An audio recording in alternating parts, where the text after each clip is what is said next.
It's time for this week's episode of Brandon Sports Talk, featuring in-depth interviews from those who are trending in the world of athletics. And now, here's the host of Brandon Sports Talk, Brandon Pate.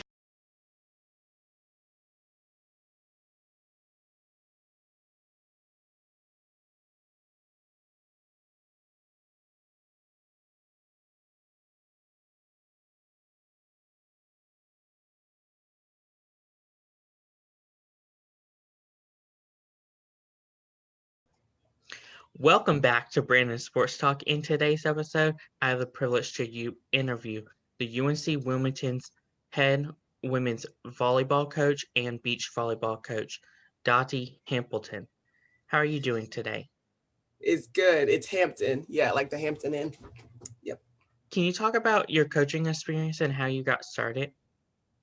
I kind of got started on a whim, actually. I was working in television. My background is radio and television broadcasting, and was doing a sports interview. I went with the sports team one day. I was working in production, but went with the sports team one day to a volleyball club, ended up working that volleyball club, and then the owner was getting married one year and asked if I could represent the club at the national convention. And there I met all kinds of people, but I was fortunate to meet one young lady from Indiana, that's where I'm from, who worked at Indiana University as an assistant coach, and just kind of struck up a conversation. Got home from that convention, was really excited about it. My sister actually found the job that was open, and I called my friend and was like, hey, is someone leaving? And she was like, yeah, I'm leaving. Do you want the job? And then that's how I got into coaching. That's pretty cool. Can you talk about, of course, your time at Coastal Carolina? Yeah, so before I got to UNC Wilmington, I was at Coastal Carolina University in Myrtle Beach, Conway, South Carolina. It was really a really good experience for me. The head coach there is Joseph Foreman, and he's been there for 9 years, I think. But he's developed this wonderful program that is just a high level.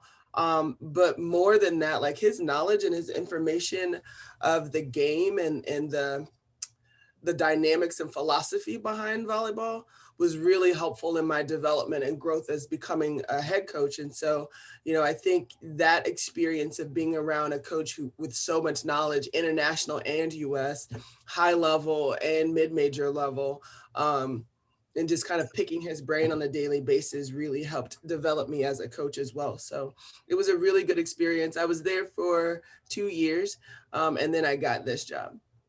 Can you talk about getting your first job as head coach at South Carolina?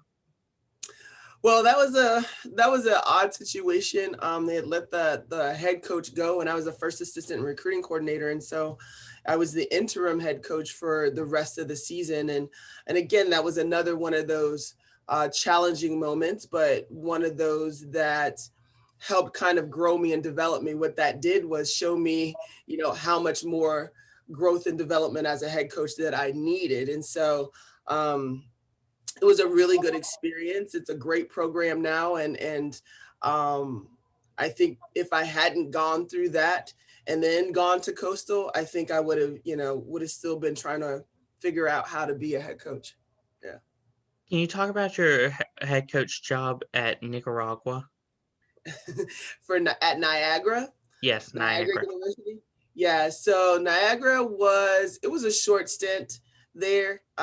It was already an established program. They were actually pretty good, and just got there and kind of developed a little bit. It's in upstate New York, so it's very cold. It's right next to Niagara Falls. But I wasn't there very long. Again, it's just one of those situations where I learned what I needed to learn, and then just kind of got out. What was your experience like taking over the UNC Wilmington job during the pandemic? It was challenging. I mean, it kind of showed me a lot. I mean, we really had to vamp and pivot and kind of roll with the punches. I mean, I got hired in May and met my team over Zoom. I didn't meet them until well before, we got to campus. And so It was kind of hard, but we jumped right in. We did a lot of things over Zoom. I got to know them over Zoom and over phone calls, and we did some team bonding stuff over Zoom. It was a difficult situation that we made a lot easier because we were just ready to do what we needed to do in order to get things together. So we learned a lot. We're a lot stronger. We're a lot tougher. We're a lot more resilient. We can vamp and pivot and be okay, though. We didn't let the roadblocks kind of get in our way of, working toward what we wanted to work toward. What do you plan on accomplishing in this upcoming season for both the volleyball and beach volleyball side? Well, we're working on a lot of improvement. I mean, like I said, we had the whole fall to implement new things. Again, being a new coach, to implement new things. And then I'm super fortunate to have David Fisher on to helping me on the beach side, because again, we're both sports are going at the same time. And so he's got a huge wealth of knowledge of beach and training and from playing and being in California and traveling all over the world. And so I'm very fortunate to have that other side. But what we're trying to accomplish is like continual improvement.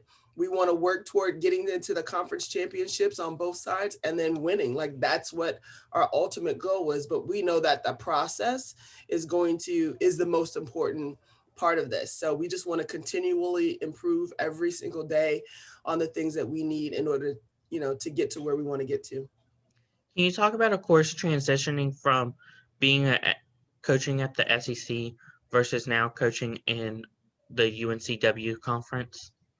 Right. So the CAA and the SEC are definitely different, different levels. However, I think the process because I was a recruiting coordinator there in the SEC for South Carolina, it kind of honed my recruiting skills, and then just kind of keeps me at a high level. You know what I mean? Like the standards of recruits that are coming in are really high level kids. And, I think trying to develop a recruiting plan that is based off of making sure that I stay true to, how I recruited in the SEC to now is proving to be pretty beneficial for us. I mean, we have a really good recruiting class for 21. We're working on a really good recruiting class for 22. And then when we can, we'll work on the recruiting class for 23. But I think just because, they're two different conferences and they're two different levels doesn't mean that the standard goes away. It's still the same standard of recruiting and trying to make sure that we get high level kids in for our conference as well. Can you talk about, of course, the recruitment process during the pandemic and stuff, knowing that you're at a dead period and you can't go visit schools? Yeah, one of those roadblocks again that kind of helps us think on the other side of our brain and be a little bit more creative. There's a lot of video sessions going on. There's a lot of streaming going on. So there's a lot of Zoom calls going on when it comes to recruiting. Just kind of getting to know, the prospects and their families. Family's important to me and our staff. And so we've utilized a lot of Zoom calls, and we've created presentations to show because kids can't get to campus depending on how far away they are. So we have presentations to show. We, again, are doing lots of video. Kids are sending lots of video of practices or matches that they're starting to play. And then there's live stream. So now that club is starting up, some places are able to live stream tournaments. And so we'll sit all day on a Wednesday and watch live stream video of kids playing. Can you talk about, of course, how difficult it is sometimes to watch those live streams where, you don't get to see the players interact and how they are, on the court and stuff? Yeah, it is. It's kind of hard. I mean, there's nothing like watching something live. And then it just depends on the angle of the cameras, so you can see how, but we can get the gist of their athletic ability. But we do want to follow that up with some type of live event where we can watch them play.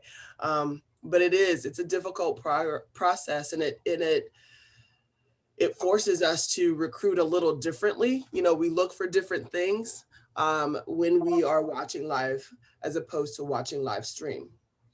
Can you talk about, of course, the official visit and what you have started doing at UNCW? Well, we can't do official visits right now. So we haven't done any official visits because we're in dead period.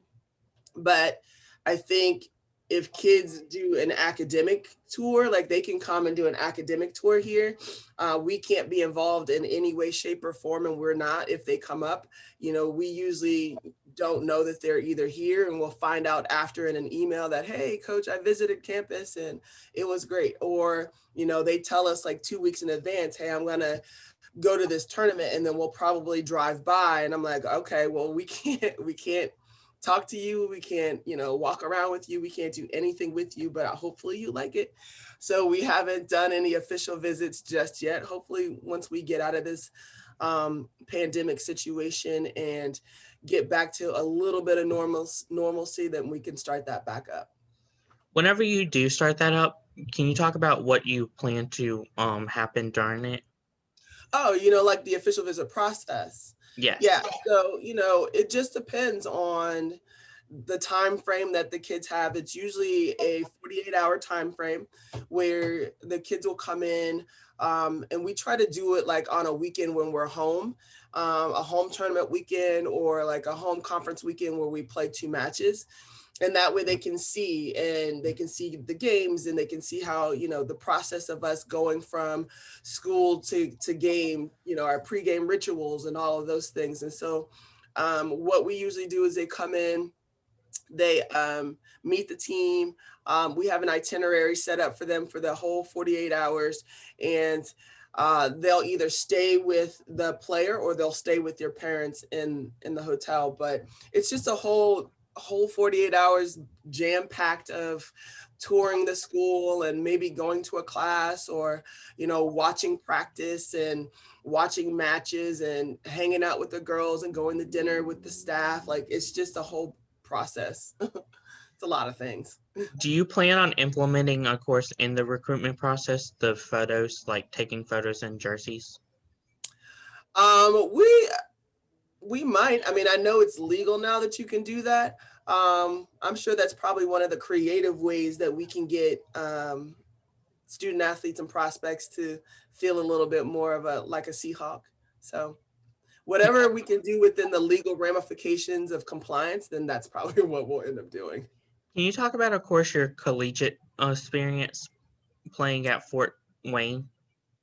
Yeah, so again, I'm from Indiana. I played at a small school called IPFW. Well, it was that then. Now it's called Purdue-Fort Wayne. It was a D2 school when I went. Now it's a Division I school.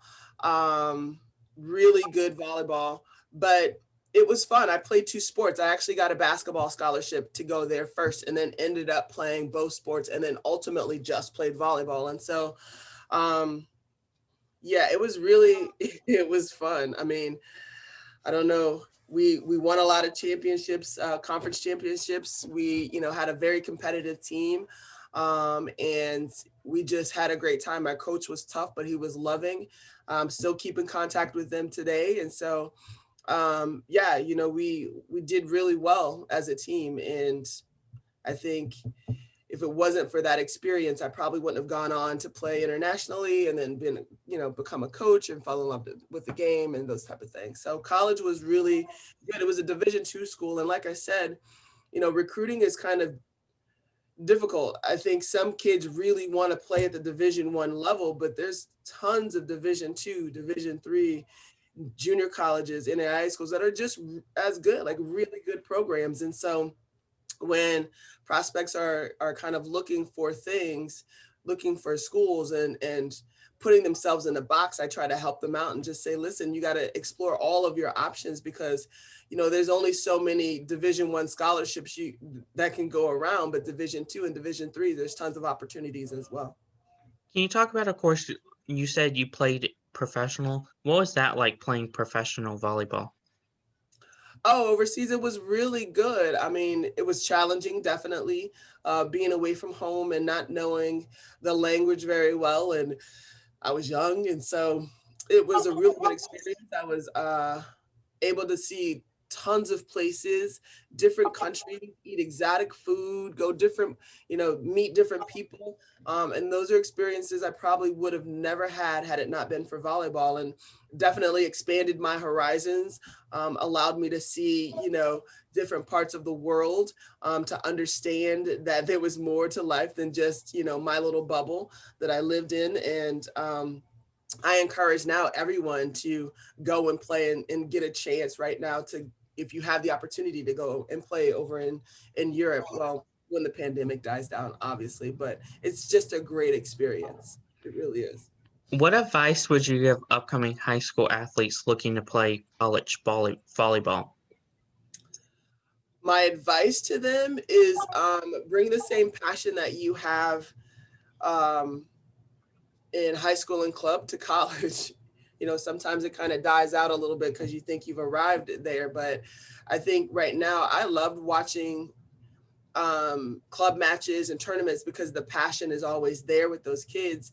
And so, I would say bring that passion, that work ethic, and just be ready to work as hard as you possibly can. It's not easy at this level, it's not easy. Also, I would say just when it comes to recruiting and being recruited or trying to get recruited, just get as much information as you possibly can. Like, there's so many schools that kids are considering, but because maybe it's a brand name school, or they have pretty pictures or whatever, they jump in and they make like a really rash decision. Well, they're young, and so right now, as youngsters, they need to make sure that they get as much information about each school, each coach, each program, academics, GPAs, standards as possible to make an informed decision. That way, once you get to that school, you'll know that's where you really belong and you wouldn't want to transfer. So those two things. That's wonderful. What advice would you give upcoming college athletes looking to transition into the professional volleyball side?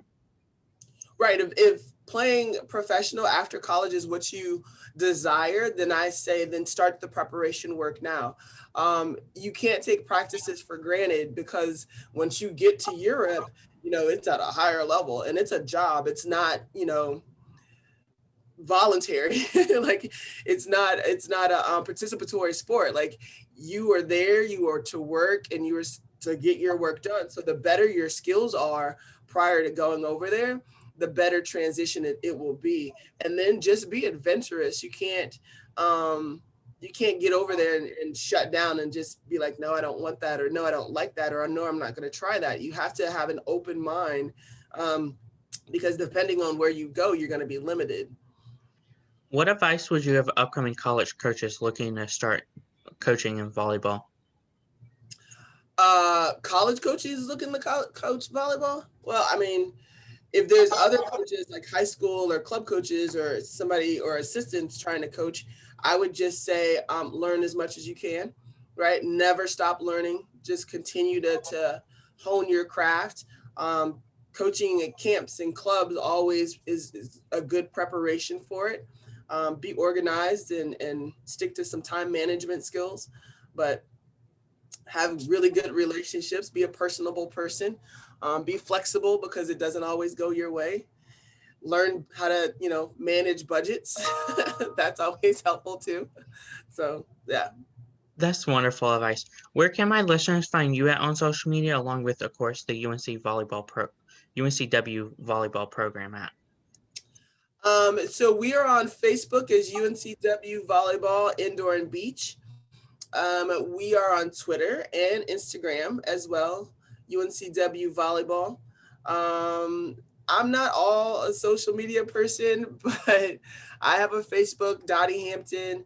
I have a Twitter and an Instagram account, but I don't post too many things on there. It's all just mainly work stuff, volleyball stuff, beach stuff I like. So Thank you again, Coach Hampton, for your interview, and best of luck in this upcoming season. Thank you so much. I appreciate it, Brandon. Feel free to find Brandon Sports Talk on Facebook at Brandon Sports Talk, Instagram at Brandon Sports Talk, Twitter at Talk_Brandon, and feel free to like me on YouTube.